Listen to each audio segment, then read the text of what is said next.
Léal Métro, premier fournisseur et livreur de produits frais et locaux aux restaurateurs partout en France, vous présente Sud Radio 10h-11h, Ferniaud fait le marché. Bonjour à tous et bon dimanche les amis, j'ai les oreilles qui bourdonnent. Et oui, le monde de la gastronomie et des métiers de bouche ne bruisse que de cela. L'attaque des écologistes, en tout cas d'un écologiste particulièrement remonté, contre notre comté. Le fromage d'AOP le plus vendu en France. Et moi, mon âme de franc-comtois, évidemment, est bouleversée par cela. J'ai voulu en savoir un petit peu plus sur l'impact du comté sur l'écologie de la France et surtout de la Franche-Comté, Jura et Doubs. Alors, je suis allé voir le spécialiste du comté, Jean-Charles Arnaud. Il était à Rungis de passage. J'y suis allé avec mon micro. Sud Radio, Ferniaud fait le marché. Jean-Charles Arnaud, bonjour. Bonjour Vincent. Jean-Charles, vous êtes le patron de Juraflore, une belle marque de comté connue. Alors vous doutez bien avec les bruits de cours et d'arrière-cours en ce moment autour du comté que je viens vous voir pour faire un petit état des lieux. D'abord, est-ce que ça va ? Est-ce que tout ça remue le monde du comté ? Alors oui, ça remue le monde du comté. Mais restons raisonnables, c'est une petite vaguelette. Mon père, mon arrière-grand-père, mon arrière-arrière-grand-père faisaient du fromage, faisaient du comté. Certainement depuis plusieurs millénaires, il se fait des fromages sur cette montagne, avec des vaches comme élément essentiel à la vie et au maintien de la vie sur cette montagne.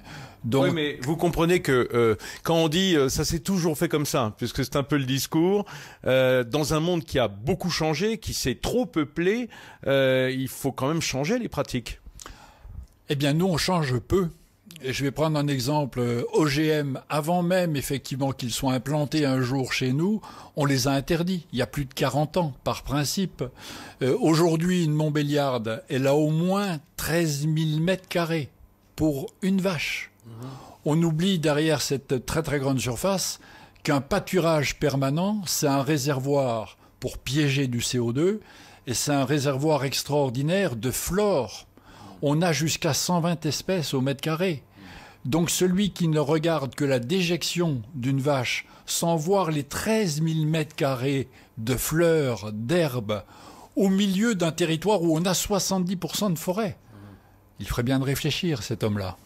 Alors, je me pose la question, comment est née la polémique ? On raconte qu'effectivement les rivières de Franche-Comté, notamment la Loue et le Doubs, sont impactées par la production de comté parce que le lactosérum qu'on rejette, c'est-à-dire le résidu de la fermentation et de la fabrication du comté, c'est quelque chose d'acide et qui va abîmer peut-être l'eau des rivières ?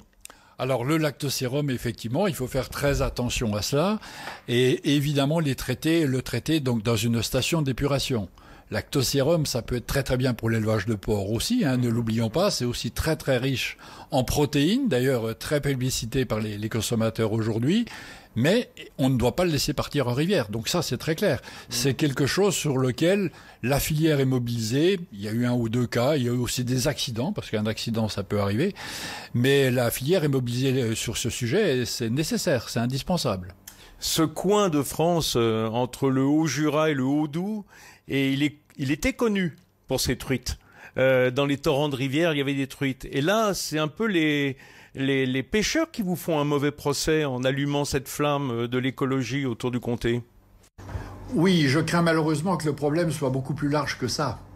On assiste à l'évidence à un réchauffement climatique, à des rivières qui parfois s'assèchent.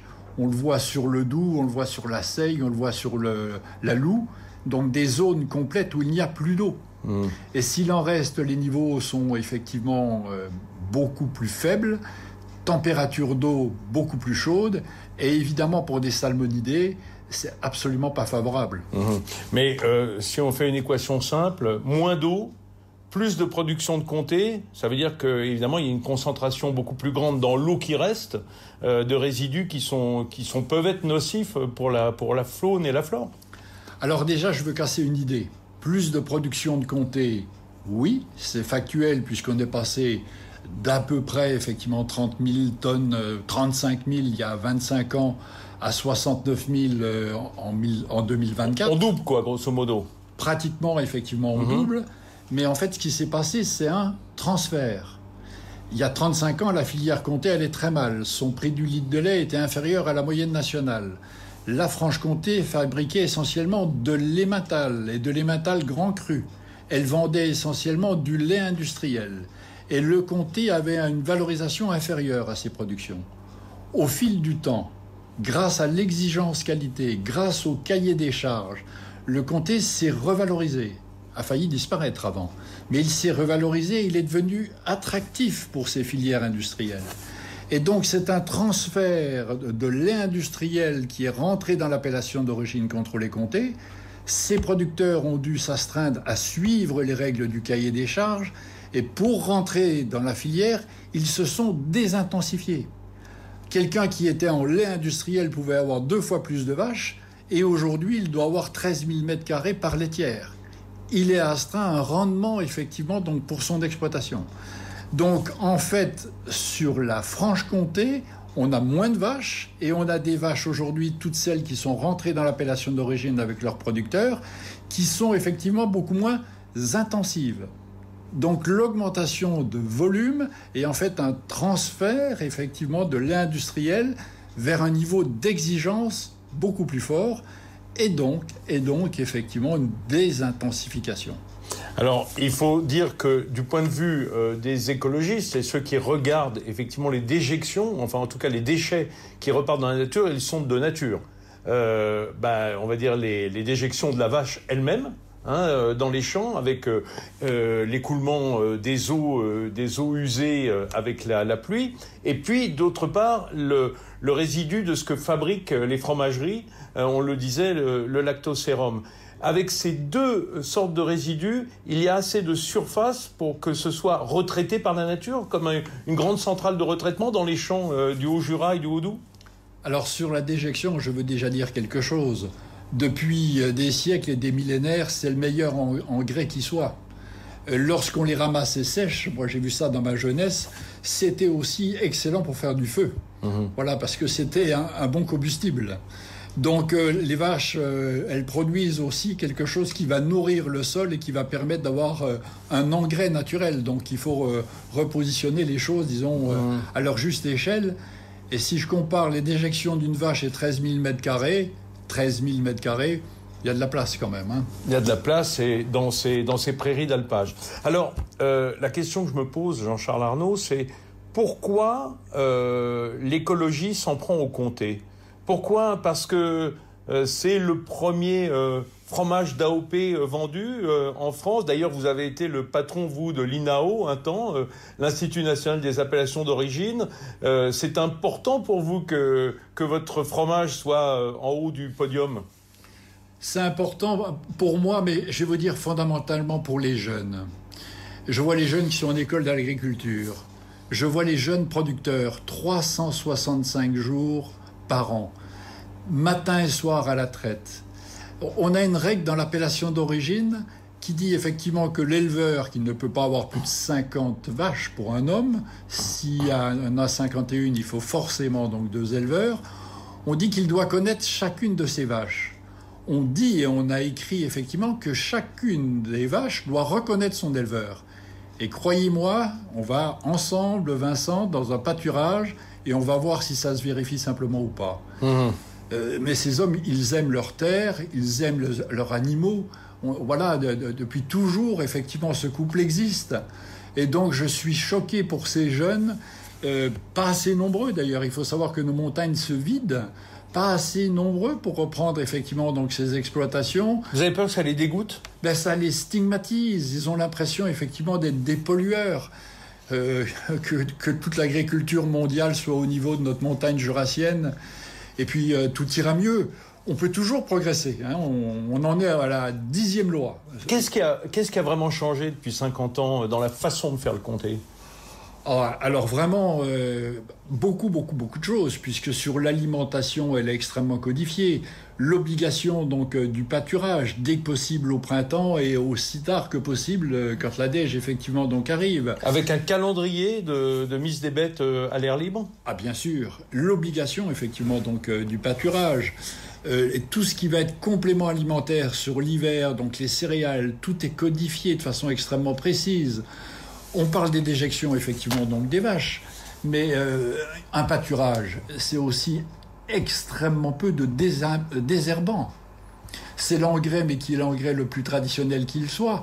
Là où la directive européenne prévoit par exemple 170 unités par hectare d'azote, le comté plafonne à 100 unités. Donc presque la moitié. Enfin, on peut prendre tous les sujets. Très franchement, effectivement, donc il est très sérieux ce cahier des charges. Et ce cahier des charges, c'est une loi. Donc il y a 3 niveaux de contrôle. Voilà. Et un producteur qui ne suit pas effectivement cette loi, il peut être exclu de l'appellation d'origine. On peut dire que c'est pas la vache qui tue la truite. Globalement. Mais si vous êtes stigmatisé, c'est aussi parce que c'est économiquement une affaire viable, le comté dans son ensemble. Mais on l'assume, et heureusement. Si on n'a pas un prix du litre de lait sérieux pour nos producteurs, encore une fois, qui sont dans leur exploitation 365 jours par an, mais comment un jeune, effectivement, va nous rejoindre ? Comment ? Que l'on respecte le travail de ces hommes, que l'on pointe encore les points d'amélioration. Oui, nul n'est parfait, on peut toujours faire mieux, mais que l'on respecte ceux qui travaillent tous les jours, et vraiment avec un cahier des charges, encore une fois, qui est une loi, qui est contrôlée, mais qui est d'une exigence. Mais voilà. Il y a même un rendement à l'hectare. Vincent, vous êtes un expert aussi vin. C'est la seule appellation d'origine qui s'impose effectivement un rendement par exploitation, comme dans le monde du vin. On peut peut-être faire mieux, mais on a déjà fait du chemin. Aujourd'hui, le consommateur ne semble pas réagir négativement. Ça n'a pas fait fléchir les ventes du comté. Vous savez, 1 kilo de comté, après 3 ans d'affinage, c'est très très très peu de sel parce qu'il n'y a que 2 ingrédients, la présure traditionnelle et un lait cru, merveilleux élément vivant fabriqué tous les jours. Voilà. La couleur du fromage change en fonction de la quantité de fleurs dans les pâturages. Ça nous change effectivement l'aromatique, les saveurs de ce fromage. Mais 2 ingrédients depuis des siècles, fabrication en cuve cuivre tous les jours. Voilà, j'espère effectivement transmettre ça à la génération d'après, et je suis d'ailleurs convaincu que ça continuera à vivre très longtemps. Sud Radio, Ferniaud fait le marché. Très, très, très, très longtemps après nous, c'est certain. Vous sentez l'âme de Jean-Charles Arnaud, animé par l'amour de son comté. Fallait pas toucher son comté. Cela dit, il vous a donné les explications. On suivra le dossier, comme on dit. Allez, je vous laisse 2 minutes et on va s'occuper de belles restaurations collectives. Oui, ça existe. Les Halles Métro, premier fournisseur et livreur de produits frais et locaux aux restaurateurs partout en France, vous présente Sud Radio, 10h-11h, Ferniaud fait le marché. Allez mes amis, retour en studio. Vous le savez, Ferniaud fait le marché, c'est un peu la maison des chefs, la maison des cuisiniers. Il faut qu'ils se sentent ici, chez eux. Et j'aime bien trouver des chefs un peu atypiques, ceux qu'on n'attend pas, ceux qui sont derrière le virage et qu'on n'a pas vu venir. Et là, j'en ai trouvé un exceptionnel et qu'on n'a pas vu venir, tout pour mon bonheur. Sud Radio, Ferniaud fait le marché. Je suis avec Grégory Sampino. Bonjour Grégory. Bonjour Monsieur Ferniaud. Grégory, alors je disais vous êtes un chef atypique, en tout cas pour ceux que l'on connaît en général, puisque vous êtes un grand chef de Restoco, comme on dit, l'abréviation de restauration collective. Moi, j'avais rarement vu ça. Alors, vous savez, peut-être que je tourne dans la France entière, et notamment pour mes émissions de radio et pour les émissions de télé de Public Sénat. Et je vais souvent dans les lieux de restauration collective, restauration scolaire, hôpitaux, EHPAD. Et vous travaillez dans un EHPAD, c'est ça? Vous êtes le chef cuisinier d'un EHPAD? Voilà, exactement, oui. Bon. Au Clos Rousset à Saint-Marcel de Valence. Voilà, à côté de Valence, dans la Drôme.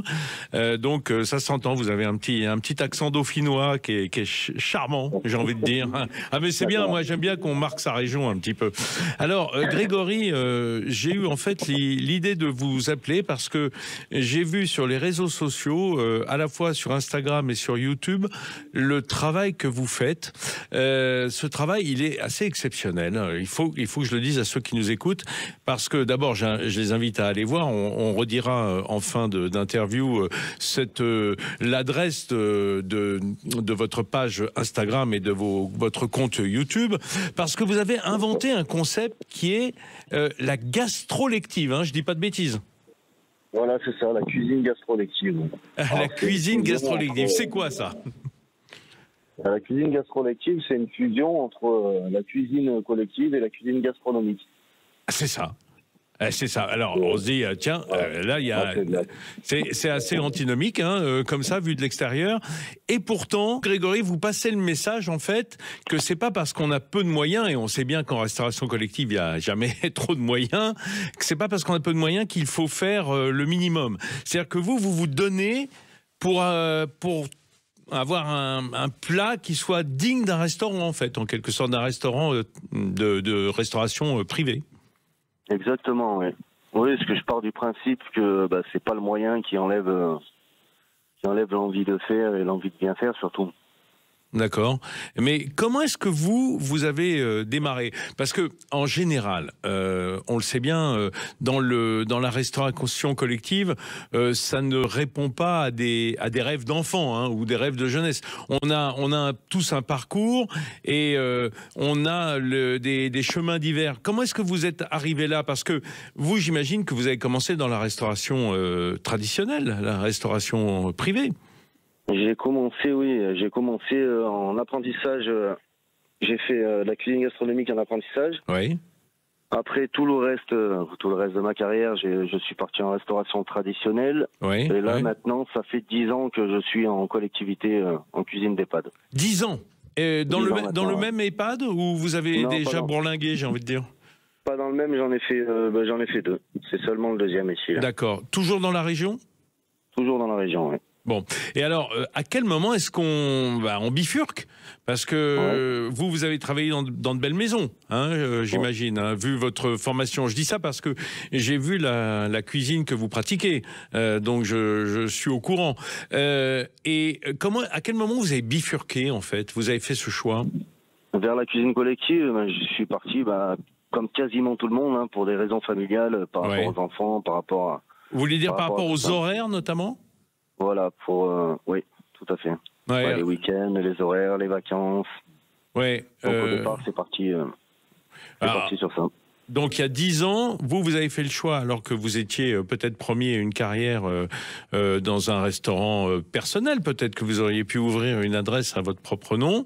Vous avez le choix de calmer le jeu, en quelque sorte. Vous sentiez que ça vous impactait trop du point de vue de la santé, ou simplement du point de vue de la vie de famille? Non, point de vue de la santé, quand on aime ce qu'on fait, on le subit pas, en fait. Ouais. Mais le problème, c'est que c'est ma famille derrière qui subissait. Quoi. Ah ouais, à ce point-là? Le problème est là. Ouais. Et votre épouse, elle travaille, elle?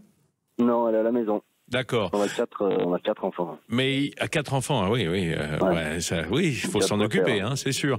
Et du coup, elle trouvait que vous étiez un peu trop à l'extérieur, quoi, en quelque sorte. Voilà, surtout les enfants, quoi, les enfants qui reprochent souvent. Et...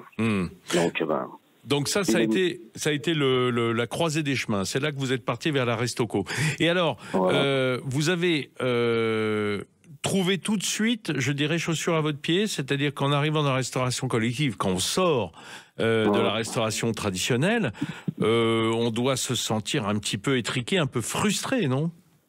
C'est même pas ça, c'est que c'est carrément un autre métier. Ouais.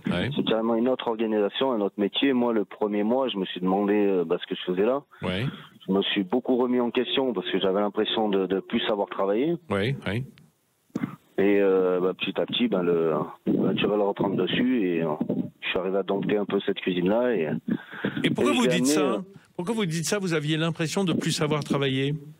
Parce que c'est notre organisation, c'est un autre travail, on a des textures, on a pas mal de régimes spéciaux.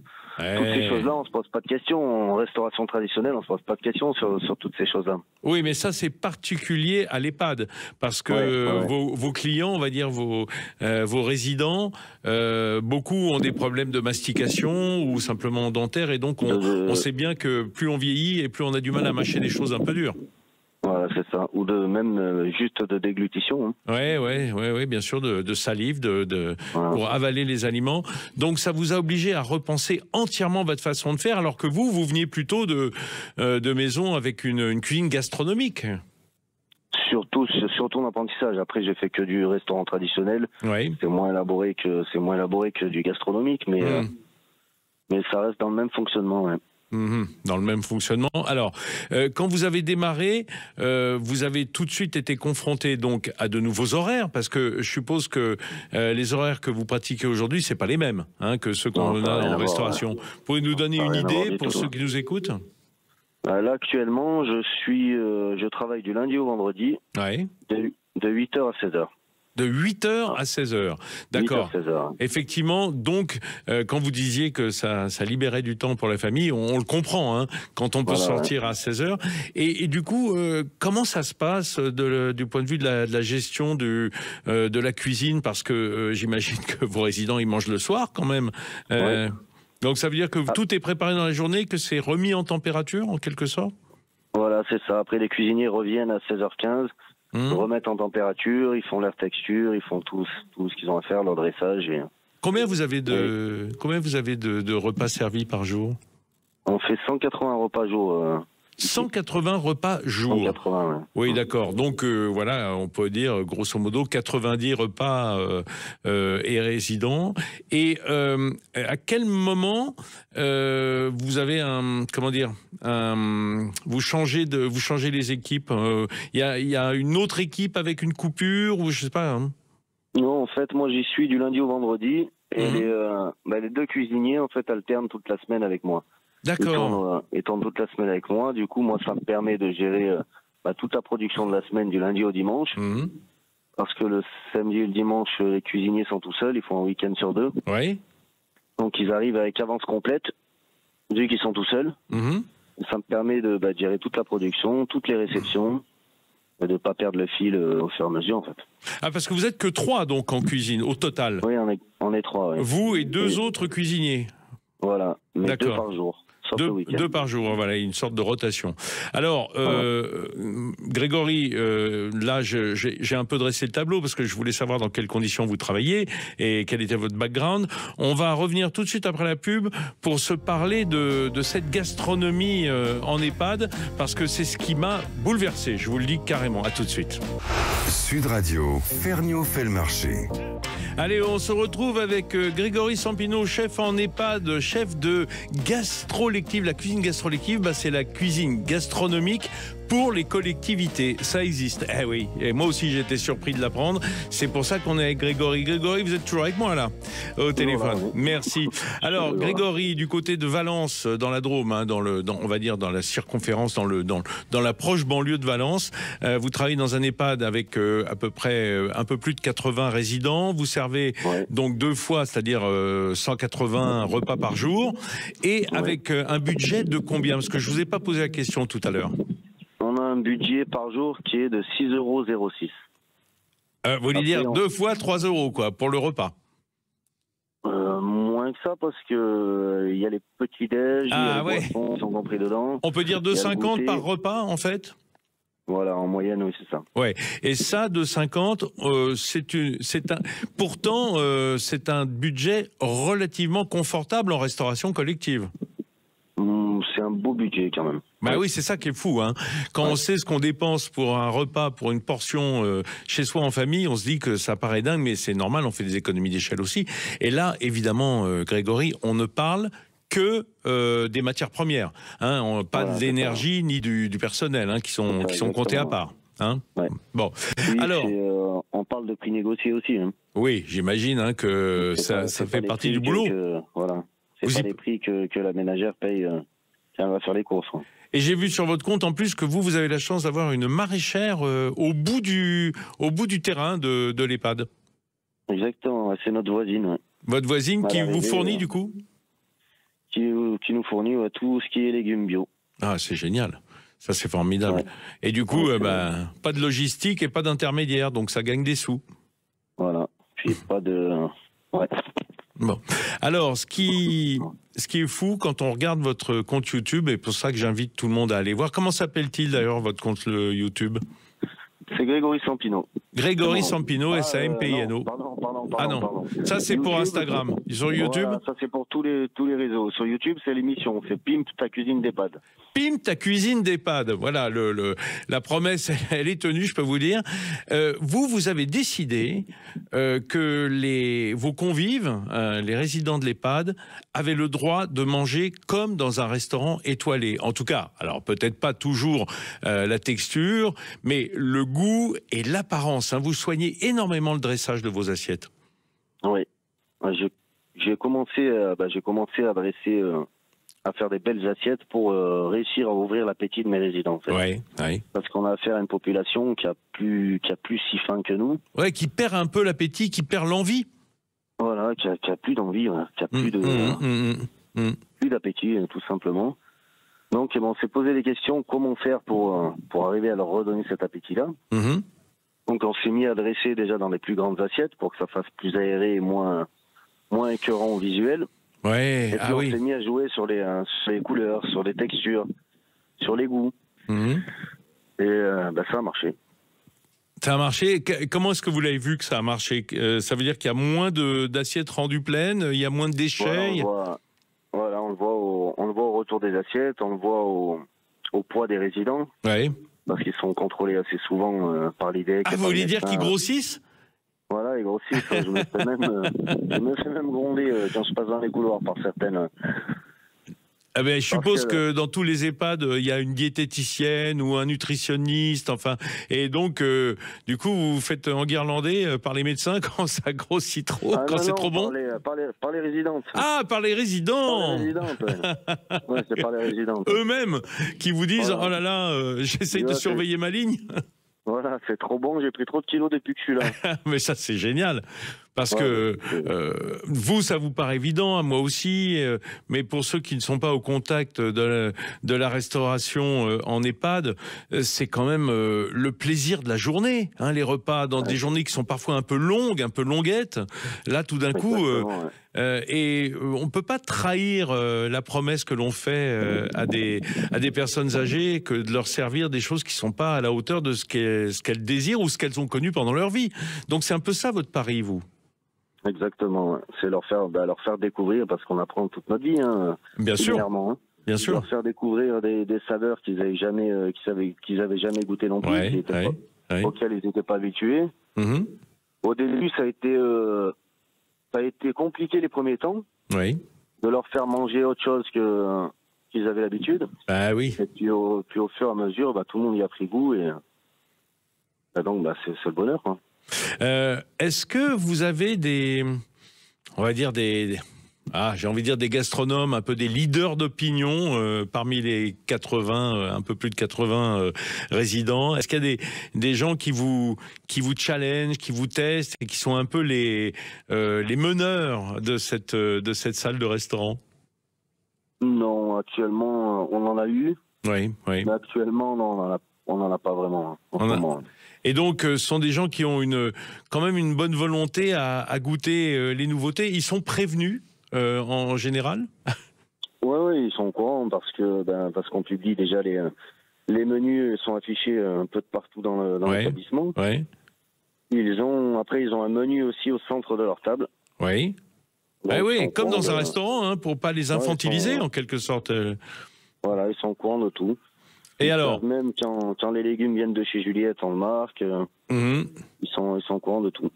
Alors, moi j'ai envie de vous demander, parce que ça me fait saliver, hein, les vidéos que j'ai vues. Vous avez des best-sellers? Vous avez des plats qui vous sont réclamés, que vous refaites, qui sont un peu vos plats signatures de l'EHPAD? Des plats qu'ils aiment bien souvent, ça tourne souvent autour de la ballotine, c'est pour ça que je fais Je fais beaucoup de ballotines de poissons. Dites-nous ce que c'est, hein, parce que la ballotine, moi je sais, mais ceux qui nous écoutent, pas forcément.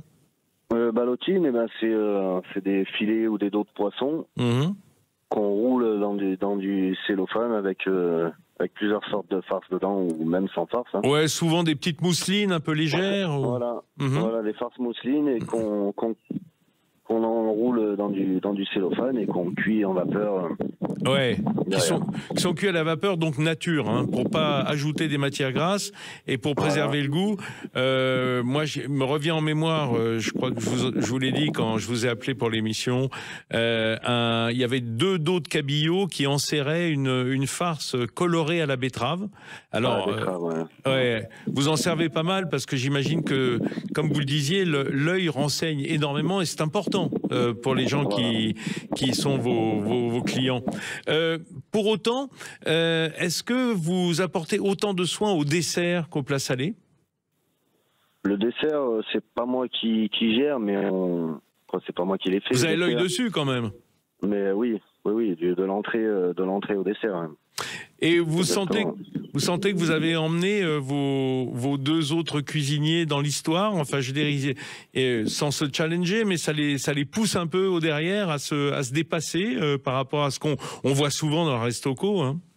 Ouais, exactement. Ouais. Au début, ça a été pris un peu avec de la peur quand j'ai annoncé ce que je voulais qu'on fasse. Eh oui, parce qu'ils imaginaient que ce serait du boulot en plus, j'imagine. Ah, parce qu'ils se sont imaginés que ça allait être des montagnes de travail, alors que pas du tout. En fait, c'est juste une organisation à prendre. Il faut anticiper sur tous les menus qu'on va sortir et après tout se passe bien. Et maintenant, ils sont même contents de venir travailler le matin. Il y en a que le sourire. Ah. Par fierté déjà, par fierté de ce qui sort. Parce que c'est pas donné à tout le monde de pouvoir sortir des choses comme ça en collectivité. Bien sûr. Moi j'étais. Quoi de mieux d'être aussi fier de son travail. Au fond, c'est comme si, avec évidemment les spécificités d'un repas pour personnes âgées, c'est-à-dire qu'évidemment il y a des passages obligés, mais c'est toute proportion gardée, comme si vos convives, ils étaient tous les jours dans un restaurant gastronomique, quoi, tout en restant. C'est ce qu'on veut faire retranscrire. Quel est est-ce que vous leur faites des veloutés ou des terrines avec de l'asperge en ce moment, enfin les légumes du printemps? Non, je viens d'acheter cet après-midi là, je viens d'acheter des asperges sauvages. Ah ouais, des ornithogales. Donc ça sera pour vendredi. Pour le poisson du vendredi. Ah génial, formidable. Après les asperges, j'en ai déjà fait depuis le début de la saison, j'en ai déjà fait 2 fois. Ouais. Asperges blanches et asperges vertes. Ouais. Vous les mixez en général? Vous les mixez, vous faites surtout en plat chaud. Ouais. Non, après l'asperge c'est quand même assez tendre, on les laisse pas trop croquantes non plus. Ouais. Après, la cuisine est adaptée à nos résidents. Hein. Et alors, en dehors de ça, parce que comme votre femme va pas être contente, mais c'est vrai que vous passez aussi beaucoup de temps à faire des vidéos, du coup, pour montrer votre travail sur les réseaux. Exactement. Ouais. Après, il n'y a pas que ma femme qui est pas contente, hein, mes enfants, c'est pareil. Parce que je suis tellement passionné par ce que je fais que je suis comme ça. Bon, écoutez, on va rappeler à ceux qui nous écoutent, moi je trouve ça formidable, parce que ça donne l'exemple à toute la restauration collective, qu'elle soit scolaire, qu'elle soit en milieu hospitalier, qu'elle soit dans les EHPAD, qu'elle soit dans tout milieu, que l'on peut faire bien avec peu de moyens, mais beaucoup de bonne volonté. On rappelle le nom de votre page Instagram, c'est Grégory Sampino. Grégory Sampino, voilà. S-A-M-P-I-N-O, Grégory avec un Y. Voilà. Et pour le YouTube, rappelez-moi encore.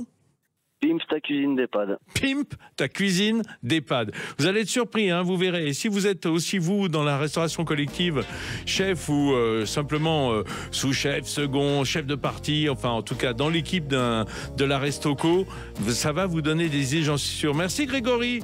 Je vous laisse retourner bosser un petit peu, mais comme c'est dimanche, ça va aller. Bonne journée à vous. Merci beaucoup. Au revoir. Sud Radio, Ferniaud fait le marché. Ah mes amis, la belle restauration collective, moi ça me met en joie et ça me donne envie de continuer. Figurez-vous que ce matin, j'ai passé un coup de fil à Sonia Azarabédian qui est conseillère d'arrondissement dans le 17e. À Paris, le 17e arrondissement évidemment, parce que la restauration collective de qualité, ça va l'intéresser. Sud Radio, Ferniaud fait le marché. Bonjour Sonia. Bonjour Vincent. Sonia, vous êtes donc conseillère d'arrondissement, comme je le disais, et vous êtes en charge de la restauration scolaire. Le chef avec qui on était il y a une minute, Grégory Sampino, lui, il travaille en EHPAD, mais c'est quand même le même boulot d'être chef dans la Restoco, avec quelques différences évidemment, mais qui est toujours un budget limité avec la meilleure bonne volonté possible. On est d'accord ? Absolument, tout à fait d'accord. Alors, comment est-ce que vous faites en sorte de favoriser, de trouver la perle et de motiver les troupes pour la restauration scolaire dans le 17e ? Alors dans le 17e arrondissement, c'est vrai que d'abord on a la grande chance d'avoir une équipe à la Caisse des écoles qui est dirigée donc par Sylvie Doria, oui. qui est également qui fait très très bien son boulot de management, qui a su s'entourer d'une équipe formidable, oui. Aussi bien en cuisine que dans les satellites. Nous on fonctionne en liaison chaude. Oui, donc je ne sais d'accord, pas avec si une cuisine centrale donc. On a 6 cuisines centrales et une 7e à venir. La 7e sera dédiée au collège, puisque dans le 17e arrondissement, donc nous fournissons les repas, 10 500 repas à peu près par jour, pour 53 établissements qui vont de la maternelle au collège. D'accord. Donc voilà, avec des contraintes évidemment qui sont celles de la réglementation liée à la liaison chaude. Et effectivement, tout l'enjeu est de fournir des repas de grande qualité avec des bons produits à un coût moindre. Bah oui, comme toujours. Sonia, il faut quand même se dire que Paris est un cas particulier dans la mesure où dans toutes les municipalités de France, la municipalité est responsable de la restauration scolaire, entre autres. À Paris, c'est un peu délégué parce que c'est les maires d'arrondissement qui ont la charge de s'occuper de ça ? Alors les caisses d'arrondissement, les caisses des écoles d'arrondissement à Paris sont des établissements autonomes qui sont effectivement présidés par les maires d'arrondissement. Donc c'est tout un travail entre la mairie d'arrondissement et la caisse des écoles, les équipes de la caisse des écoles, pour arriver à quelque chose qui contente aussi bien les familles et évidemment les équipes pour arriver à ce résultat-là. Les contraintes ne sont pas moindres puisque, comme vous le savez, les approvisionnements en région parisienne sont assez difficiles. Bien sûr. Tout le monde cherche à avoir de la qualité. On a un plan d'alimentation durable très ambitieux de la mairie centrale. Oui, c'est votre truc ça aussi, l'alimentation durable. Vous êtes en charge de ça également. Oui, absolument. Absolument. Et évidemment, la restauration scolaire doit coller tant que faire se peut, en raison des contraintes budgétaires, au plan d'alimentation durable de la ville. Mais en ce qui concerne le 17e arrondissement, c'est vrai que nous, on est déjà très en phase, on est au-delà des ambitions de la loi Egalim, donc ce qui est très satisfaisant pour nous. Et on essaye de s'approcher des ambitions de l'hôtel de ville. Alors, c'est pas toujours évident, encore une fois. C'est vrai que les approvisionnements à Paris, et notamment depuis la crise sanitaire, ont été un petit peu compliqués. Mais nous avons la chance de fonctionner avec vous savez, ce sont des marchés publics. Donc, oui, c'est jamais simple, les marchés publics, on le sait bien, sont souvent des usines à gaz pour ceux qui s'en servent. J'espère que vous essayez que ça ne soit pas impacté, que le consommateur final, qui est l'enfant dans les cantines, ne soit pas impacté par ça, quoi. Absolument. Nous avons la chance d'avoir, par exemple, je vais prendre le marché du pain.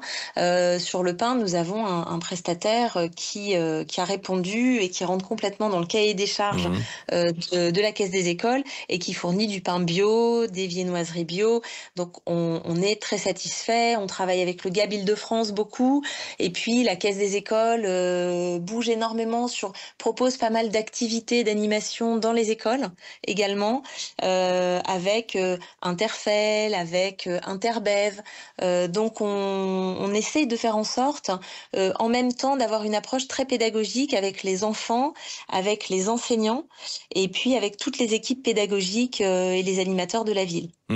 Alors, en plus de cette charge de la restauration scolaire, pour ce qui vous concerne, vous avez la chance dans le 17e d'avoir notamment des lieux d'enseignement à la cuisine et aux services en salle que sont Médéric et le lycée Jean Drouin. Ça, c'est sur votre territoire. Donc, ça donne un... On a également le PMT, l'école parisienne des métiers de la table, qui est rue Jacques Ibert. Et puis, encore un petit peu avant leur départ, Vatel, qui est encore dans le 17e quelque temps. Voilà, vous en profitez, en quelque sorte. Oui, en tout cas, vous êtes doté en matière d'enseignement autour des métiers de bouche et de la restauration. Et du coup, vous avez organisé, samedi dernier, une fête. En fait, une fête autour de la restauration. Racontez-nous cette fête. C'était la première fête, d'ailleurs, la première édition, je crois. Absolument, la première édition d'un festival de la gastronomie internationale. Donc on a appelé Maillot à table, puisque ça s'est situé sur le parvis de la place de la Porte-Maillot. Une première édition très très très réussie et très appréciée. On a eu beaucoup de passages. Évidemment, ont participé les écoles hôtelières. Donc nous étions ravis avec les étudiants qui sont venus faire quelques démonstrations, animations, et qui étaient épaulés par des chefs. Nous avons la chance dans le 17e d'avoir également pas mal de chefs et de mofs. Oui, il y a des beaux restaurants. Dans notre arrondissement. Et puis, historiquement, voilà, pour ne citer que lui, Guillaume Gomez, qui a fait ses classes à l'EPMT. Notre ambassadeur de la gastronomie. Exactement. Frédéric Simonin, qui est là également. Et étoilé, juste à côté de l'avenue des Ternes, parce que c'est le cœur du 17e, ça aussi. Voilà. On avait Kelly Rangama, qui était là. Super chef également. On avait le chef d'Agapé qui vient d'avoir une étoile. En fait, vous avez recruté tous les chefs du 17e, enfin les chefs étoilés notamment? Alors, tous ceux qui avaient la possibilité de participer, ne serait-ce que de venir faire la déambulation avec les officiels. Nous avons également sollicité toutes les ambassades et consulats des pays étrangers implantés sur notre arrondissement. D'ailleurs, c'était le Portugal qui était à l'honneur pour cette première édition, non? C'était la cuisine portugaise? Alors, c'était tous les pays lusophones. Donc, on avait également le Brésil, le Mozambique. Et on avait alors, pour cette édition, ils n'ont pas pu. On avait pas mal d'autres pays qui étaient intéressés aussi. Mais pour cette édition, on avait quand même, on avait pas mal de chefs étrangers, et puis des pays africains après, des pays asiatiques, européens. On avait vraiment une belle représentation de la gastronomie internationale sur notre territoire. Et en plus du beau temps, hein. Et ça compte quand on est sur le parvis d'un endroit comme le Palais des Congrès de la Porte-Maillot. Vous avez eu beaucoup de monde, beaucoup de succès, enfin, dans cette première édition? On a eu énormément de monde. On a eu à peu près 8000 personnes qui sont passées sur cette première édition. Donc, on est très, très, très contents. Et puis, on est déjà en train d'imaginer la suivante, hein. Ah j'imagine. Hein. On peut avoir des tuyaux sur comment vous allez monter en puissance? Alors, pas tout de suite. D'accord. Parce qu'on vous réserve quelques surprises. Mais je reviendrai vous en parler avec grand plaisir. Oui, Sonia. Et puis, on espère vous y accueillir la prochaine fois. Écoutez, oui, si je suis dans le coin, mais c'est vrai que je tourne pas mal. En tout cas, c'est complètement inédit, hein, du point de vue des arrondissements parisiens, de s'organiser un festival à soi tout seul, comme ça. Peut-être vous allez recruter autour aussi, peut-être les autres arrondissements, ça va leur donner des envies, des idées? Ah, certainement. Et puis c'est vrai que l'emplacement se prête aussi, et on peut tout à fait imaginer quelque chose d'un petit peu plus global. Surtout maintenant, elle a été refaite. Elle a été refaite, la Porte-Maillot, hein, donc enfin, elle commence à... L'endroit est vraiment très adapté à ce genre de festivités. Oui, tout à fait.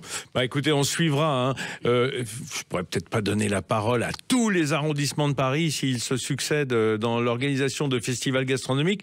Mais en tout cas, en attendant le village de la gastronomie à la rentrée, moi je trouve que c'est une super initiative que vous avez eue.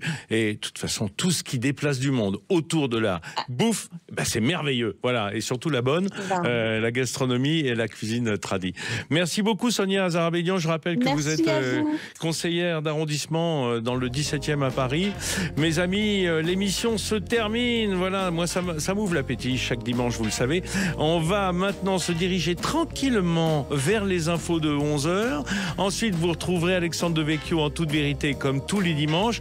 Et puis, s'il fait beau dans votre coin, parce que c'est un peu mezzo parfois en France aujourd'hui, allez vous promener et surtout manger dehors. Hein, ça commence, la saison est là. Et surtout à l'écoute de nos programmes toute la journée. Allez, à dimanche prochain. Les Halles Métro, premier fournisseur et livreur de produits frais et locaux aux restaurateurs partout en France, vous a présenté Sud Radio, Ferniaud fait le marché.